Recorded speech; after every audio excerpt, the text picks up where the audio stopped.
Well, hello there and welcome to this video. My name is Matt Petrowski. I'm your instructor for this video, bringing this video to you from FileMakerMagazine.com. That is my website. And in today's video, we're taking a look at the topic of understanding FileMaker's Find Mode. So stick with me and we'll be on my desktop in just a few.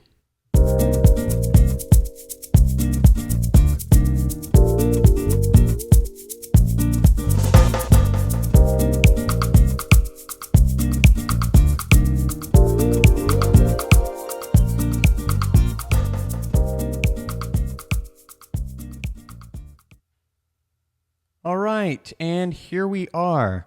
So the file that we've been working with allows us to collect all of our individual times, and you're going to be able to follow along with the file. You'll find that in the YouTube description, and I have my copy right here loaded. In fact, if you found this video and you are interested in following along, or you have no idea what I'm showing here in terms of the file, you're definitely welcome to click on the channel icon, which you will find below. You can go to the channel and you will find multiple series of videos where we started with this file from scratch and we were able to build it all the way up to this point. But regardless of whether you want to go do that and look at all of the other videos, you are going to learn something in this video specifically about FileMaker's Find Mode. So let's take a look at what we have. The file that we have specifically collects individual timestamps, that's starting and ending timestamps, for the purpose of keeping all of those individually separate, rather than having a particular record, one single record that will collect a start time and an end time, where they're not separate from each other. When we separate them and do what I call basically storing your data atomically, the smallest little unit, it gives us a little bit more flexibility in terms of what we can do with the data. That means that when we want to find things, we can find things at their atomic level. So for example, if I only wanted to find all of the start times or all of the end times within a given week or a month or any type of period, I'm able to do that because everything's stored as an individual record. It's one of the reasons that I structured the file in this way. So what we have here in the file that we can see is everything that we've worked up to this point. And what we want to do is we want to learn how FileMaker's Find Mode works. Now, it used to be that down in the bottom here, FileMaker, if you're working with a version prior to FileMaker 16, because I'm working with FileMaker 16 here in this video, then you will have this area at the bottom that will show what mode you are currently in. As of right now, in order to know what mode I'm in, you typically need to be aware of the user interface. So right now I know I'm in browse mode because as a developer, I know that I have this edit layout right here, and I'm able to switch between the modes with my keys, Command L to go into layout mode, Command B for browse mode, and so forth. Now the key thing with Find Mode is that FileMaker is a query by form application. What that means is the form that you have in front of you, that we have on screen, is the form that a user is able to search. But we have to remember that users don't always know how to search for what they want to find. So for example, when I go into Find Mode using Command F right now, I am in the form that is the layout that allows me to search. Now, the only things that I can search for are the things that are presented to me. If I do not have access to fields or data that I want to be able to search on, then I'm not going to be able to search on that. One of the key pieces that we're missing right now is the date. Now, the date, or what's being stored as a timestamp, which is the date and the time, is something that I might want to search on in this file, but I'm not exposing it in my user interface. So if we hop back to layout mode right now, we can see that what I've done is I have added a field right here. So as we're developing, what we have to do is we have to add fields, and we can do this temporarily, or we can do a little trick where we hide it so that it's only accessible to us as the developer, which I'll probably save for another video. But as long as we put the field that we want to search for temporarily on the layout, we can perform a search ourselves. Now, I need to say that the fields that you are working with do not have to be on the field in order to execute a find. As the developer, you have full control within your scripts in order to set any field, regardless of whether it's on the layout or not, to whatever values you want. The problem is, as a developer, we're testing with our data and we need to be able to do that. So I temporarily drag a field onto the screen, which is the creation time. We can see that it's right there above.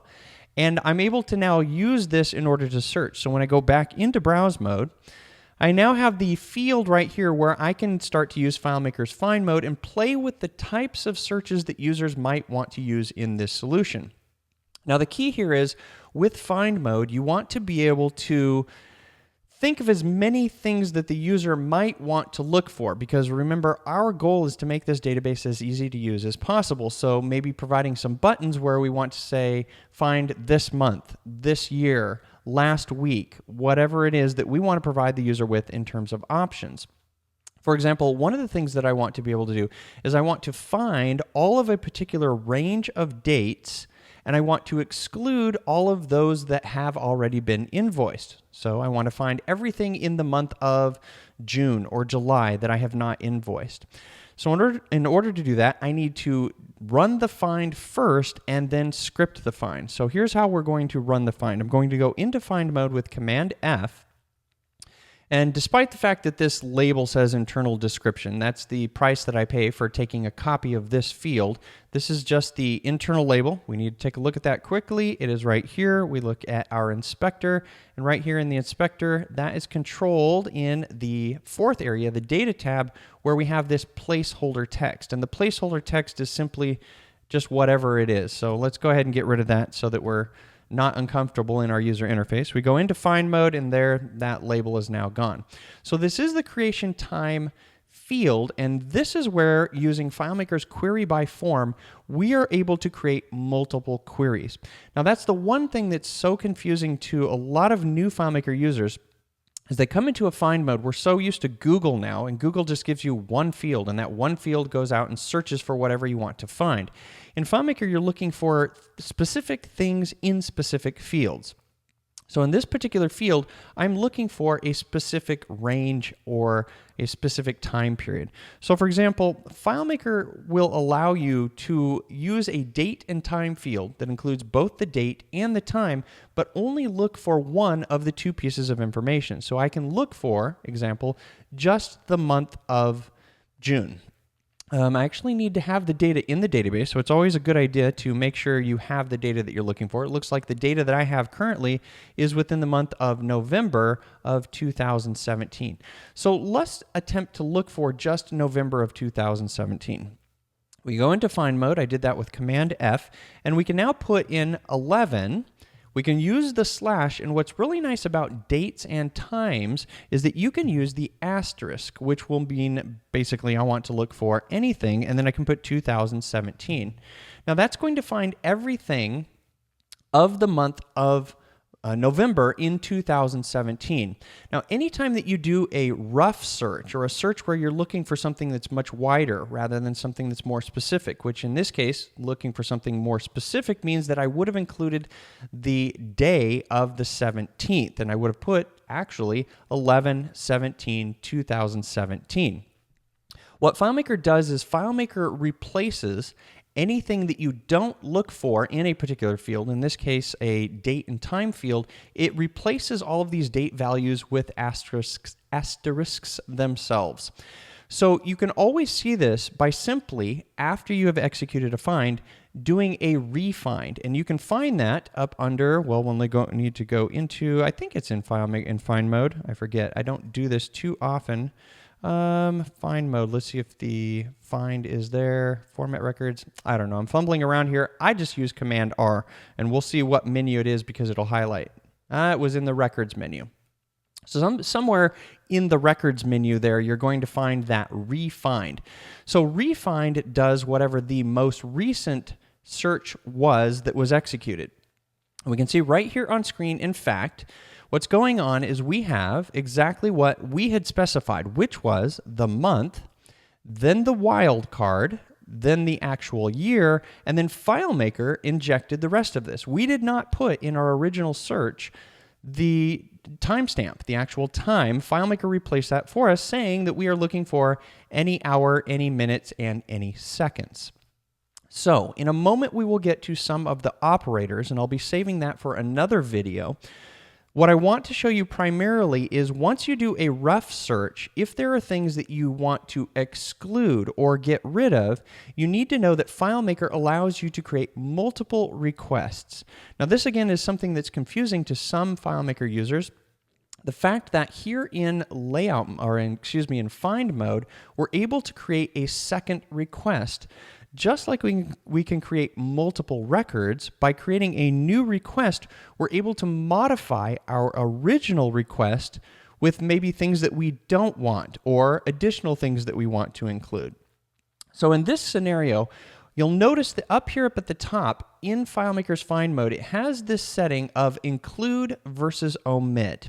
And the key takeaway here from this video is that everything that I'm doing here manually can be scripted, meaning I could fully automate this so that a user, if I gave them a pop-up menu, or a drop-down menu or a pop-up list, I always confuse the two, with the option to search for just the month name, I'm able to write a script where that month name translates into just the month, and then I'm able to either specify the current year or whatever I want, modify this to any year by putting the asterisk. I can build all of this dynamically with my script, saying that I want to find anything within a given time period.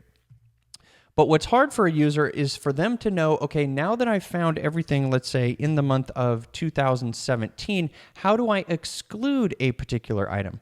Well, that's where each individual request, you notice that in a lot of FileMaker script steps, they'll say record/request. What you have is a situation where FileMaker is going to allow you to use this within Find Mode as well as in Browse Mode.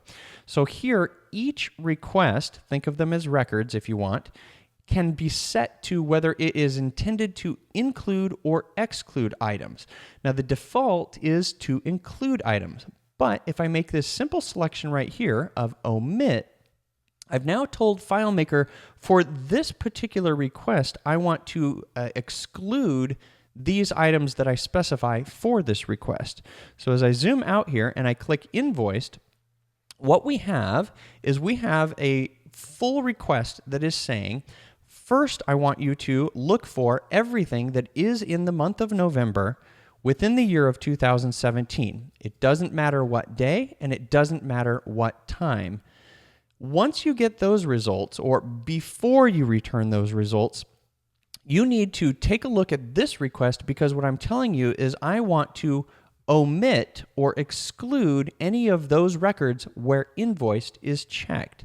And so now when I execute this find by simply hitting return, which will come up, of course I didn't have any before, but let's go through the scenario. Currently, within the month of November, I believe, let's do a refind, and I'll select this request. I'm going to get rid of this request by deleting it, which I just did with Command E, or Control E if you're on Windows. If we execute our request by hitting a return right now, we can see that we've got 6 records out of 14 in the database. Well, we need to modify our data slightly. Let's say that this was invoiced and this was invoiced. So out of the 6, we have now reduced that down to 4. So let's refind, or use that Command or Control R. We will now add our new request, and we want to exclude our invoice. So if everything goes as I hope it does, or as I expect, I should get a result of 4 records. And I did not. It may be because of my particular field. Let me double check and make sure that my field type right here, this is the invoiced, this is a button right here. That could be why. In my user interface, I am using a button in order to control whether or not the field that indicates whether a record is invoiced or not is checked. This button may not be doing what I'm expecting it to do, the set field that we have as a step here on this, in order to get to the invoice field. So here again is another issue. If you come into the situation, and I don't want that, I want to cancel that out.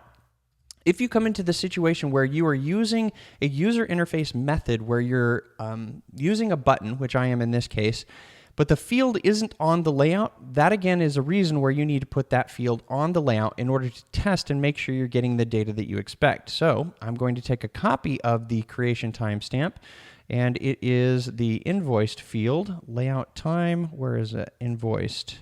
There it is right there. So there is my invoiced. It should be a number value. If you've looked at the videos that I've recorded in the past, there is 1 and 1. We can look at our find and see what the find is, and it should be working. I should be omitting. There's my problem right there. I did not specify the omit. So again, it always boils down to making sure that you have specifically said exactly what you want. In this case, I created the new request, but I forgot to check the omit, meaning for this request, I now probably have the right thing and should get a total number of records of 4, where I'm looking for the range of data that I want, and I am now omitting. So as I hop, notice right here, pay attention that we've got the first request says include everything from that month. The second request says omit or exclude everything that has been invoiced.